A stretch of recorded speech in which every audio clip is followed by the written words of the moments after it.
Ahead and get started. So, hi everyone, and welcome to what is kind of day 3 of our prayer and fasting, so to speak, of our For Such a Time as This moment. And I have such a beautiful guest who has been a long time member of the Divine Living community and has shown up so powerfully and so beautifully for so many years in so many ways. Everyone, I would like to introduce you to Darieth Chislom. For those of you who've been in the community a while, she is no stranger to the stage at Divine Living. And for those of you who are new to our community, Darieth, I want to warmly welcome you and let you come on and introduce yourself and share a little bit about you for those who are just getting to know you. Oh, it is such a delight and a pleasure to be here with you, Gina, and be here with all of these fabulous queens who are in this amazing community. Hello to so many of my friends and so many of my dear friends that I've made over the past 5 years that I've been in your community, Gina. So it's such a delight and a pleasure. And I thank you for the invitation to be a voice in this matter and in this community. So thank you. Oh, it is my great honor and pleasure. We're going to get into the conversation that you and I have talked about and that's been here. But I would just love for people to know a little bit about you so that when they hear your voice, they have an understanding a little bit about your background and what you've done, some of what you've been through, and what you're currently doing. Yeah, so I am an Emmy Award-winning TV host, an author, a speaker, a filmmaker, an activist, and a coach. I work primarily with women to help them master the art and business of storytelling and public speaking and finding ways to leverage their voice and their story, whether it's to build influence or income or impact. So I spend a lot of time working with my clients doing that. I've had a very storied career in television. I anchored the news for the NBC affiliate in Pittsburgh for over 20 years, and that was the bulk of my work. I also owned multiple small businesses along the way, but back in 2015, I found Gina DeVee and also took another coaching certification program and dived headfirst into coaching. I had quit my job, walked away from my 6-figure career in television, and decided that I really did want to meld all of my passions around supporting and empowering women in a unique way. And I thought that coaching at that time would definitely be that, because I'd hired coaches in the past to work on other projects. And that's when I dived in. And so it was a really, these past 5 years have been great. I'm sure we'll get into more of the backstory there, but I will say that in most recent years, I've found myself really leveraging my platform and my story and my voice to give dignity to victims of cyberbullying and cyber harassment with my social justice project, 50 Shades of Silence, which is now a award-winning documentary. So that's what I've been busy doing, yeah. Okay, so my first question for you, Darieth, today is, how are you? I'm doing well, and thank you for asking. I am doing well. I must say that the last few weeks, of course, have been extremely trying, and more so in the last week. As I was describing to my son that I had just such a visceral experience with all that's been going on. I felt anger and confusion and pain and sadness, really, sadness on so many different levels. And just trying to process that, as everyone has, right? I think we've all been experiencing this, whether it's on a physical level or something emotionally. And certainly this now has brought up issues that for many of us we've faced for a lifetime. And so it's made us be much more conscious and much more in conversation about things that have typically been, closed door. And so I found myself in the last week just supporting as much as I can, having as many conversations, donating when I can, and just really, leaning in and listening probably more than anything else. Mm-hmm, mm-hmm. What message do you have for our community?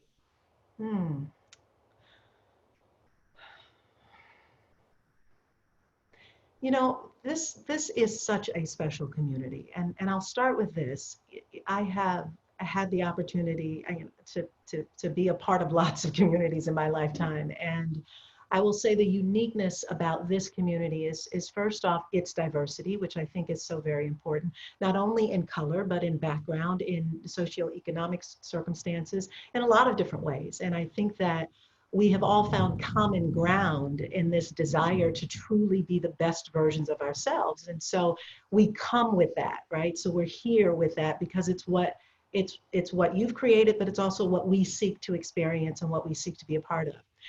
And so in terms of what I would offer, I guess it would just be more of that, right? More of our highest versions in this conversation. And I get for some people, it's about not knowing what that looks like, particularly when we're faced with larger issues like racism and police brutality and all of the various issues that we're facing right now. And yet we still know how to be our very best. And we still know that if we don't know the answers, we can go find them. We can read books, we can be in conversation, we can be the leaders in a space where most people are afraid to step up.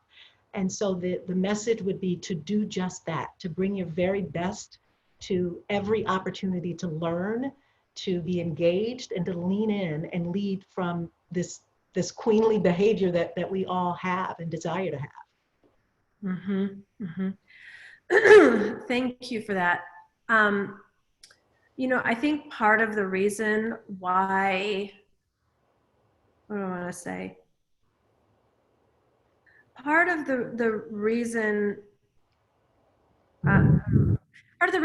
why I haven't played more of a role, some of what you and I were talking about last night, I think because I felt like I'm not a racist, and I never even thought about our community being diverse, quite frankly. But I think like not even thinking about that is also part of the problem. I'm glad that we've all come together for the common cause, or the what does unite us about wanting to be the best versions of ourselves. So I guess what I'm learning this week is to be more curious and to ask more questions and to listen more, because I love you the way I love all the women in our community, but I've never asked you questions about race. I think these are things that we haven't talked about. So I guess one of the questions I have for you is, what is it like for you to be a Black woman in America? I have several schools of thought on that, and I'll start more from a professional standpoint, and then I'll go personal. When I was anchoring the news in Pittsburgh, before then, I came to Pittsburgh when I was 23 and was on the weekends anchoring the news, really, wanting this to be all my life. And I can remember working exceptionally hard to want to be just working, during the week, just if I could get a gig at 5 o'clock versus just doing the weekends. And finally that happened. But what I wanted to achieve was to be the main anchor. And it had never occurred to me that there had never been an African-American female news anchor at the station that I was at. And never did it occur to me that me pursuing it would be a huge accomplishment for that.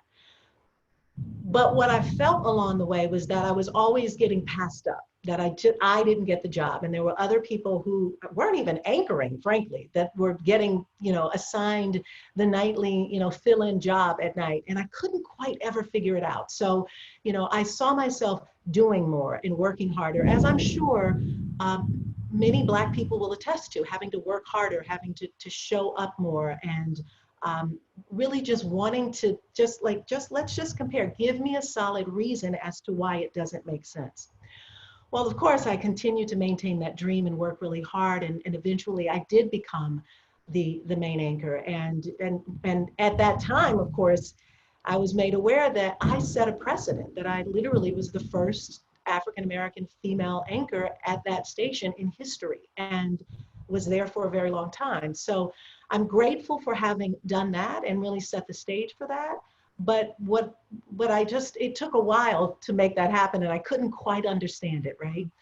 I see it now, I certainly see it now, but I also see it with so many other people who are working very hard, who deserve a fair shot, who for whatever reason might be passed up. And I know there are people who will say, well, it's not because of the color of someone's skin, and it's not because of that. But, you know, what has happened is more of a conversation around diversity and inclusion. And there are more companies that who, while not openly talking about racism the way that people are, you know, doing on social media, are committed to looking at diversity and inclusion. And when people ask me, what are the conversations that people should be having? Yes, it's about really understanding the difference in the color of one's skin, but it's about putting in true change that looks like diversity and inclusion policies everywhere, whether it's in media or any place else. So that's on the professional side. On the personal side, you know, I came to this feeling the other day as I was praying and journaling, and I honestly had this feeling of guilt.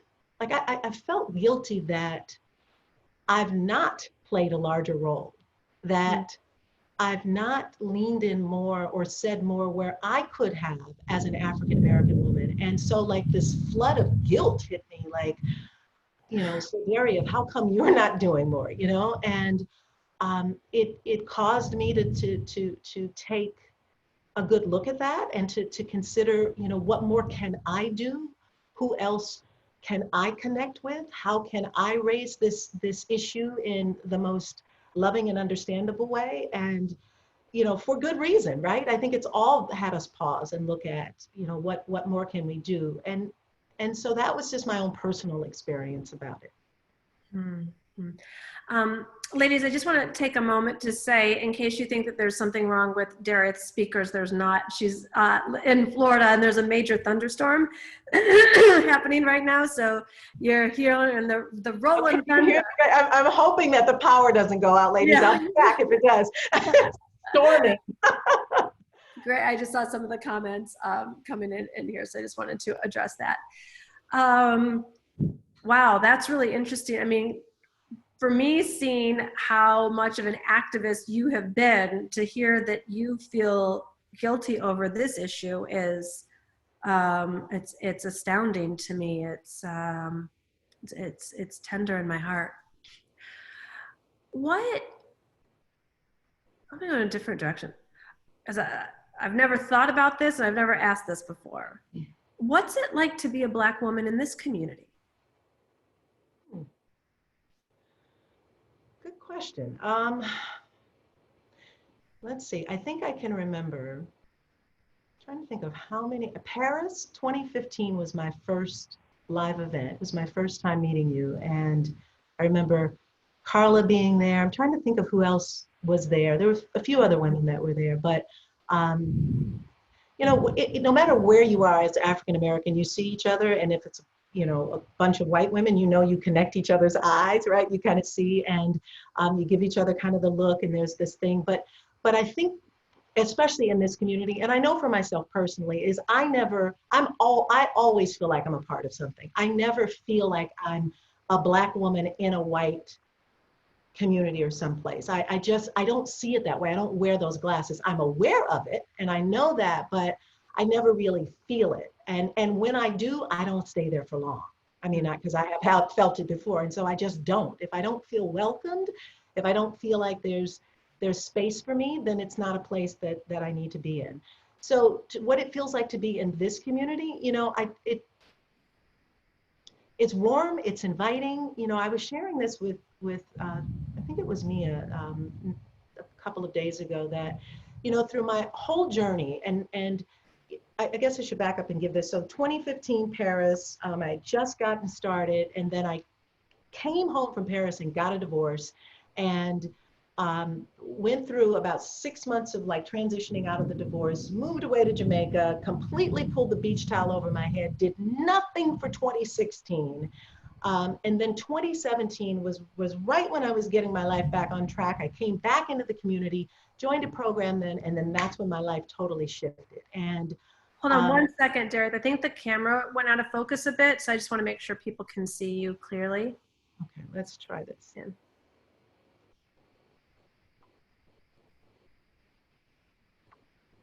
Yeah, perfect. Okay, yeah. Great.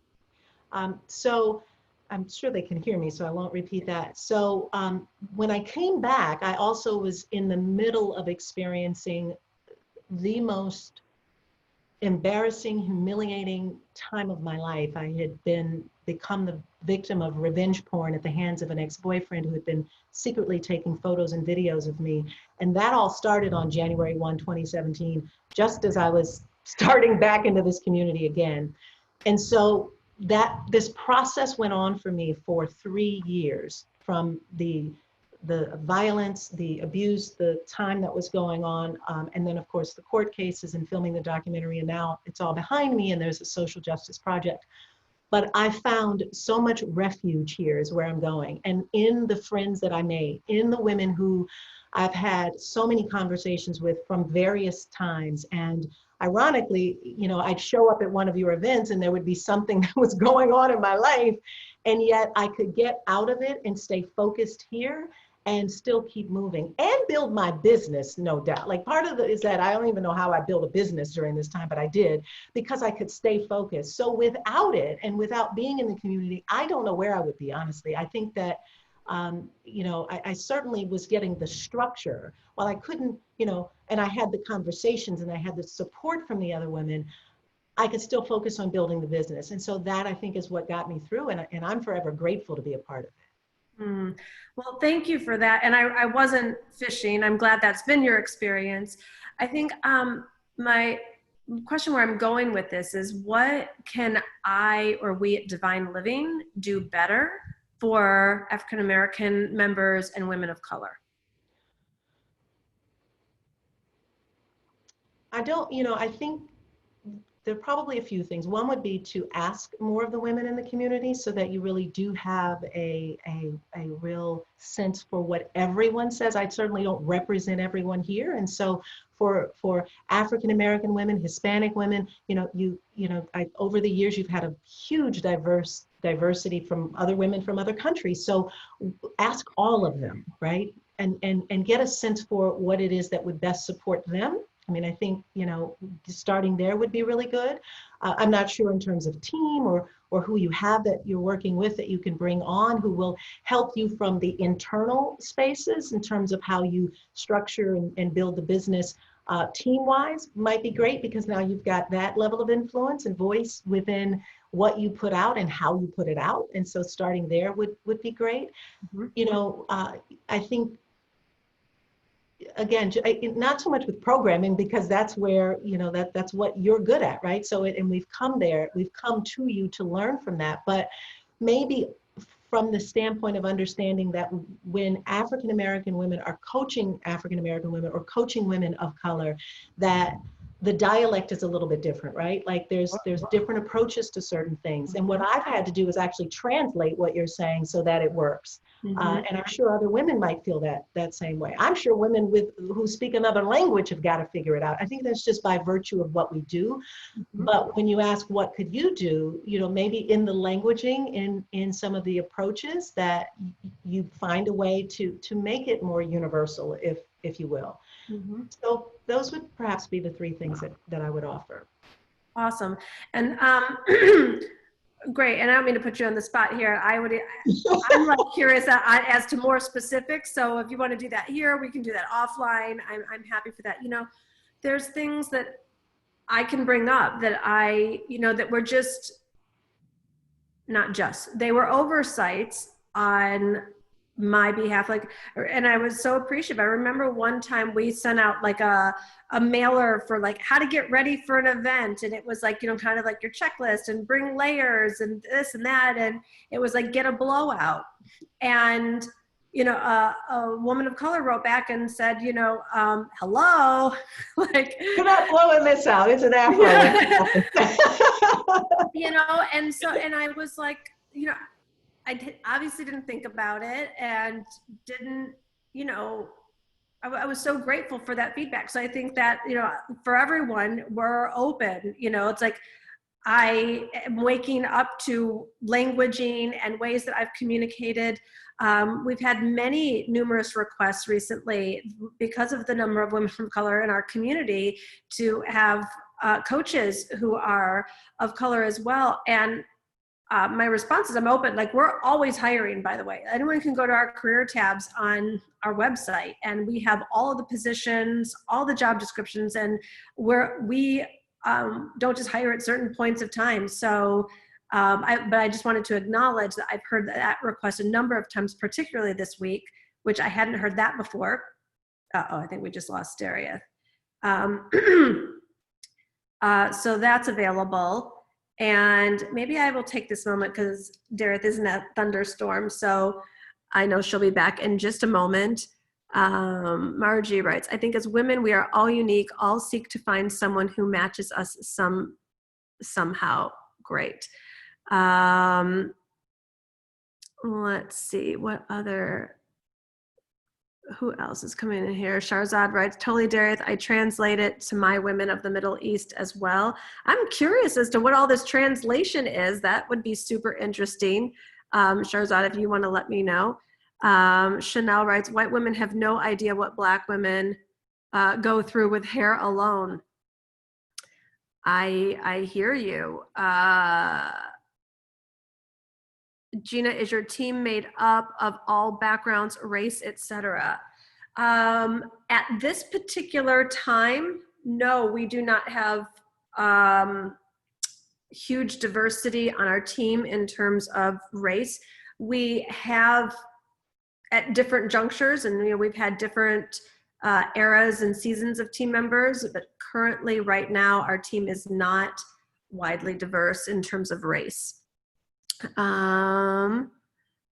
Resident Latina coach right here, Selena's representing. Yes, Selena, we love you. Sade says, I highly relate to the blowout comment. Thank you for that. It just wasn't on my radar.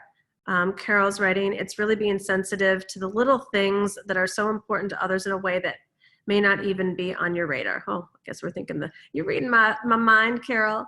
Let's see who else is saying. It looks like we're getting Darieth back there. Great, Darieth, welcome back, and thank you again for this. I was just reading some of the comments that were coming in. So let me actually, there is one more before. I'm going to open it up to questions, ladies. So I want you to be able to ask Darieth your questions as well.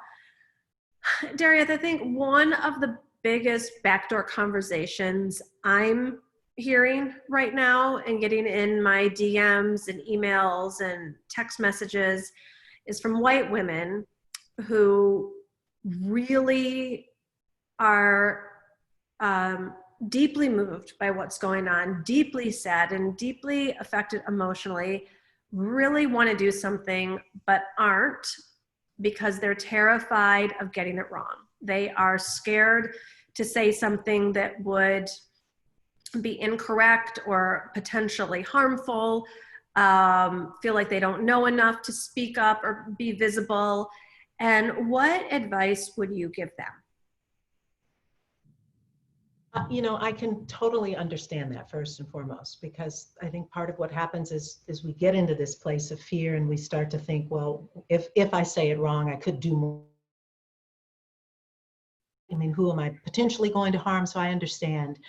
But I would say that I don't know that you can get it wrong, right? I don't think we'll ever understand how to put an end to racism or how to put an end to injustices that exist without just starting, without just having a conversation. And you may be surprised that what it is that you have to say will be warmly welcomed. I thought the other day when you first did the first live and decided that you would talk about this and opened up, and I was on that, and as I was watching and thanking you for acknowledging what's going on and addressing particularly your women of color and African-American women specifically, I thought, as much as this means the world to me and to us, that women who are not who not experience this are also getting something out of this. Like this was for the other women in your community just as much, because you were leading them, or at least giving them an opportunity to give themselves permission to just do it and to just say, I've not for a long time known how to speak up about this. I didn't know how to have a voice around this. And I get it. I mean, it's not easy to do, but you can't get it wrong. You just start talking, you start leaning in, you start trusting that it's probably better to end the silence as opposed to be in silence. It's probably better to stand up than sit down. And it's certainly much better to lean in than to pull away. So I don't know that you can get it wrong. And well, I appreciate that from you. There's I have some DMs that have said otherwise. And so I think that what I would like to say, if I can, for a few moments, to the white women out there, stop making that the Holy Grail. Because when I made that the Holy Grail, that was my stopping point. I was more, it still was me being more concerned about me. And that's what I had to drop. I in Sunday, Monday, Tuesday, Wednesday, Thursday, Friday, in 6 days, have found so much more freedom because I've been able to drop needing to be liked and approved of, or even getting it right. For Black women, for white women, women of color, all of it, because my commitment is to be part of the progress. And I know within my heart to make progress in anything in the world, let alone with this conversation, that you're going to hit sharp and flat notes. You're going to say right things, and you're going to say things that are offensive. And not to mention, like, the same things that I have said, I got thank you notes and I got criticism for. So then there's that. And so I think that when you stop finding your security in public approval in mass, and you start doing what the right thing is for you to do based on that, and you give yourself permission to be a human being in the process, that personally has freed me. And take the steps to become more educated. Like, I feel more aware as a result of yesterday's conversation with Krishan. I feel more aware of, Darieth and I spoke privately last night, and then being here with you today, Darieth. And I'm going to continue to be more aware, and I'm going to continue to learn. I mean, like, it's, like, we just don't see ourselves until we get curious. And like, hearing you say that, that there's things that you need to translate, that's new information for me, like, and I'm curious about that. And I want to see what I can do to speak and show up and provide in ways, if possible, that need even less translation. Like, that's a new piece for me today. While you were on break, Shahrazad actually said the same thing. When she's a Middle Eastern woman and works with Middle Eastern women, she says that she has to translate things for me that I say for her community as well. I'm like, what do you need to translate? So, like, I'm curious. I'm learning here. So, cool.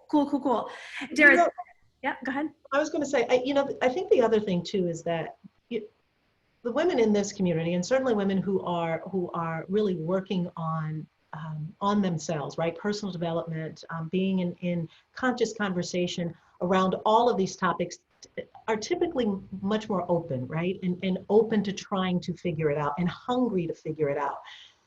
So I guess what I would say is then I believe it's up to us to then turn to others who aren't and have these conversations, because that's where the real change is going to happen. It really is. It's like we can sit around and talk about it all day long, but if we don't get in there and have conversations with people who change laws, who can institute fair policies, who can have conversations around diversity and inclusion, who can look squarely at statistics around mass incarceration and ask deeper questions as to why, right? To look at why certain things happen and want to do something about it. No, the change isn't necessarily going to happen at the critical mass, at the place that we need it. So I'm really interested in having those conversations and how we pour into those lives, because I believe those are the ones that need us the most. Yes, I fully agree. And I want, because I know what it is to, like, feel big issues, and we're talking about this one right now, and want to do something but not know what to do. And so I want to really simplify this for everybody. Do something, because strength grows in increments. And if you find the right thing for you to do, like I told people on Instagram today that if you're wondering what to do and you don't know what to do, I said, just come join this conversation. Just like take that step. Just come and be in this conversation, listen to what Darieth has to say, and be in the conversation. And then I've found that every step begets the next, that you become stronger, you become more aware, you become more courageous, more confident, and it gets easier and easier actually to start showing up, knowing what to do, what to say, what your role is. I know even Glenn, I'm pointing because he's like downstairs, he got up like 2 hours before me today. And like by the time I got downstairs and before I had my first cup of coffee, Glenn has like researched all these campaigns to be donating to who are, he's like looking for the people, because he's like you, Darieth, like he wants legislation. Like he's like, that's where the change is going to take place. So he's like, where can I put my money that's going to be meaningful? And he's researching candidates. And I walked downstairs yesterday. He's like, I made a bunch of donations to different campaigns today. Are you okay with that? I'm like, of course I'm like, you know, it's like, but we weren't doing this last week or the week before. And I think that's one of the beautiful pieces that have come from just, you know, taking one step and then the next step, and you start, you know, when the student is ready, the teacher appears. So don't fall prey to fear right now. It's not going to be helpful for anyone. Yeah. Yeah, I 100% agree. Cool. All right, Darieth, you up for some questions from the community? Sure, yes. All right, let's see. Who's got questions for Darieth? I would love to be the liaison here and let you ask away. We'll give it just a moment because there's a bit of a lag.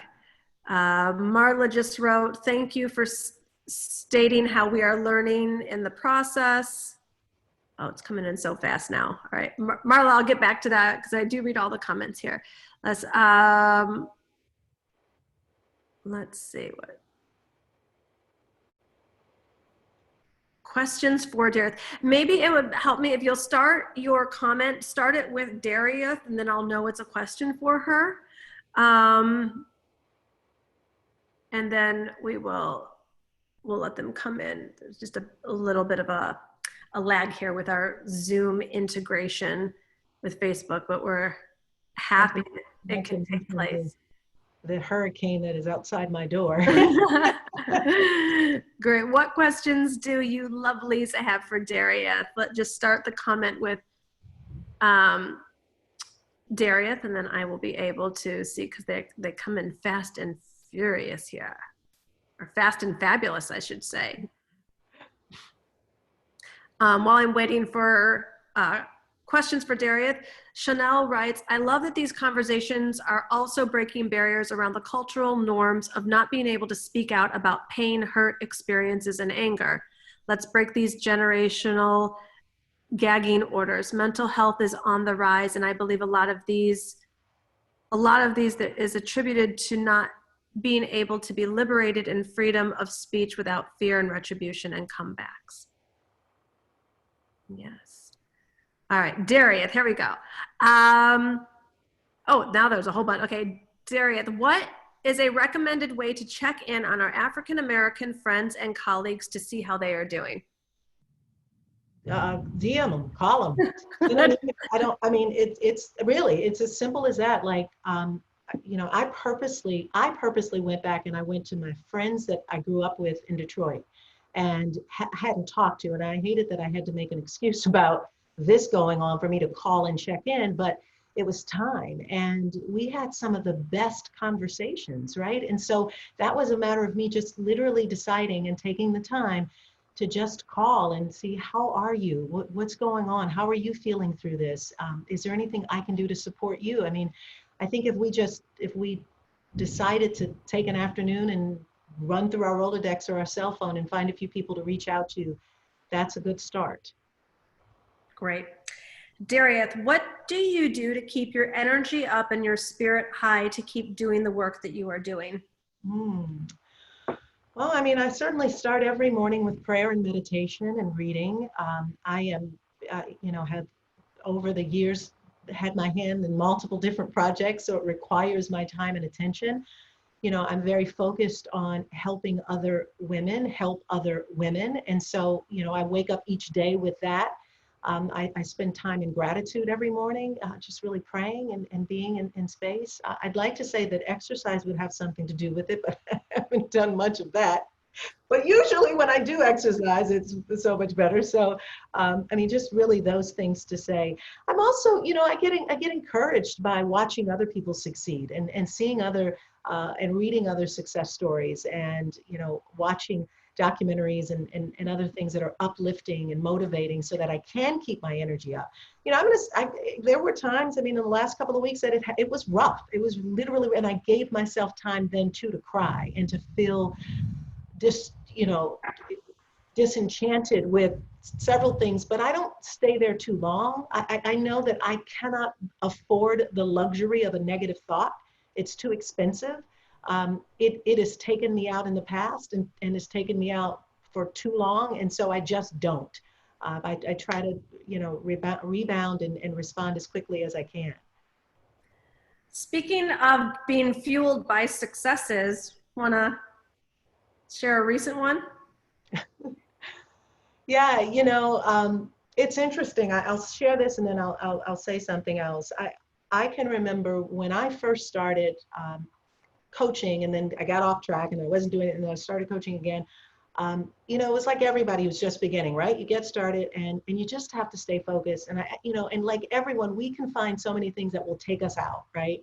Divorce, moving in and out of the country, everything that I went through. And all the time, while it felt like this, I was still doing this along the way. And, you know, I'll, I'll never forget two things happened. One is that I made a commitment that I would continue working on my film and continue finding the money, having the money in place to do the work and to get it done. And while the donations didn't come in, the clients were coming in. So, I've often said this, that divine assignment does come with divine provision. And I can remember you telling me that once before. And so while the provision wasn't necessarily coming in donations, it was in fact coming with me continuing to do the work and to do the business. So my first year in business, 5 years ago, I earned $46,000, which is not bad, right? Just getting started, and I had a lot of ups and downs, but that was my first year in business. Well, I can also remember you telling us, have the thought that your annual income will be your monthly income. And last month, my income was $48,000. So, it just feels really good to stay focused no matter what, and to be able to celebrate, now actually turning that into, a month. And this has been because I don't have these months. I mean, I'm steadily, moving up the scale, but I happened to take a look at it and I thought, wow, that was 46,000 in a year and now 48 in a month. Not bad. So I'm grateful. And Well done, Darieth. Well done, and congratulations. And during a pandemic, and on top of everything else that's happening, and you do that. Yeah. Here's a question, Darieth. Do you both believe that legislation is the way forward? Legislation hasn't helped so far. Will it help now? That is a great question, and I'd like to believe that. And so much so that, in my own work as a social justice advocate and collected 7,000 signatures to send to Congress to get a federal revenge porn bill, that's taken 3 or 4 years and it still hasn't happened. So I can speak to it personally. But what I will say is that what we also live with are laws that are unjust and systems that are corrupt and unjust. And until we figure out a way to do it, whether it's through legislation or through private change in certain companies that are privately held and actually institute change, which by the way is where I believe we're going to see change happen faster, with people who own businesses and or in industries that they actually control, that they don't have to go through red tape and get to the guy at the top and they can make the decisions that impact people, is where we will ultimately see change. So while I do believe that having legislative change is important, the question to probably better ask is, who is in charge of certain businesses or industries that it does not require a lot of red tape to be able to make change that will ultimately look like significant change? And let's get to those people. Love it. Love it. Darieth, what are you passionate about? Do you have any books that you would recommend reading? Oh, lots of books that I would recommend reading. It's interesting. I will, in preparation for this conversation, this book, which ironically is called The Esther Anointing. Stop it. Yes, absolutely love this book by Michelle McLean Walters, and she talks a lot about the story of Esther, of course, but it's all about a woman of prayer, courage, and influence. And I read this book. I had a client who actually gave me this book about a year and a half ago. And just as I was finishing the film and really questioning what to do and where to go and how to move this forward, and had been sitting in the question for a long time, changed everything for me, because what it solidified was for me to remain the course for continuing the work that I was doing. And not my business work in terms of helping women with storytelling and public speaking, but the film and the social justice work, because I didn't have a path to follow. I didn't have something that I could like look at and model. I had to create it. I had to do all of the creation around all of it. And so I just had to just trust divine inspiration, trust that as I prayed about what to do, that it would come in. And this book was just so good. I mean, I've got lots of books that I could recommend, but this one in particular was especially good. I'd like to make a reference for a book that I just started reading in light of all of this, and this might be in service to anyone who is questioning, how can I learn more about race, and particularly race here in America, and what African Americans have had to experience since 1607, right? So like, it's a beautiful, it really does. And it actually, if you're interested in understanding laws and why the laws were put into place, it's also really good. It's called Race, Law, and American Society. It's by Gloria Brown Marshall. I have a digital version of it, but so it's very good. And I think it's particularly if you're looking for a good resource on just understanding the history of America and the history of particularly African Americans in the United States, it's a great book to look at. Great. Say the name and the author again, because Kendall is like lightning speed about getting the links in for the community. So yeah, it's Race, Law, and American Society by Gloria Brown Marshall. Great. Great. Cool. We will add that to, we're collecting resources for the This Week in Divine Living for next week's. And we've got some great book recommendations, and we will add those as well. Beautiful, beautiful. Either any other questions for Darieth, or let me just give you all a moment here. Any other questions for Darieth? And then I'm going to ask Darieth if she has any last remarks.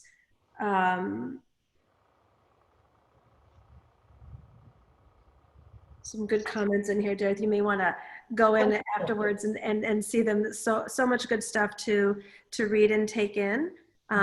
Certainly do that. I'll go back through the comments and replies. Thank you, ladies. Yeah, good stuff here. So Darieth, anything in closing that you would like to say or share?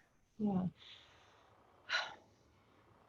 You know, I believe part of what has made this time so much more challenging, obviously, is we're still living through this pandemic, and we're still trying to figure out what normal looks like. And this comes as one virus is, obviously still very present.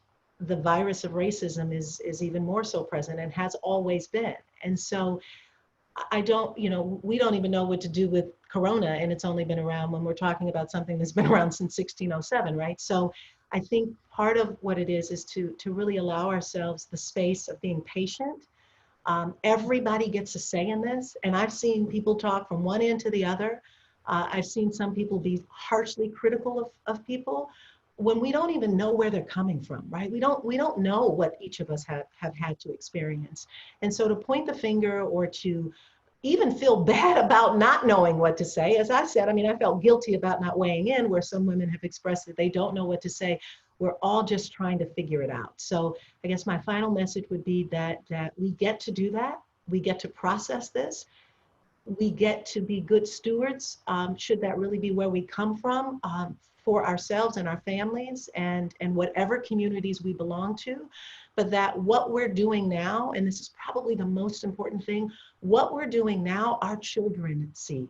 Our children will know and understand. My son, who will be 24, will know and understand this. And so my most important conversations are with him, because he will be leading and be a part of the future generation. So while we feel like we can't or we don't know what to say outside of closed doors, then at least make it a conversation in closed doors, and really help our children get through this so that we don't see continued decades of what's happened now. So beautifully said, Darieth. So beautifully said. So thank you, Darieth, so much for being here. Thank you to this community for showing up and continuing to be here, to be in the conversations, to ask the questions. One thing that I am deeply committed to is that divine living in response to racism and what's going on. This is not like a one-hit wonder or a one-week wonder for me. I started my career in Washington at the White House. I know what it is to be politically active. I've gotten away from it, and I am inspired to re-engage on a consistent basis. So I'm still sitting with what that will look like exactly, so stay tuned. But I just wanted to let everyone know that this isn't a one-off for me and for all of the team at Divine Living. We welcome your thoughtful suggestions. So please feel free to email us in at questions@divineliving.com for what you want from us, how we can be more in tune with you. Know that we really, really do take a stand for you and love you, and are looking forward to being on this much more highly evolved journey together. So again, Darieth, thank you so much for your grace and beauty and wisdom and success stories, and just genuine personal reflection at such a pivotal time. Thank you. Thank you very much. All right, ladies, lots of love. Until next time, be well.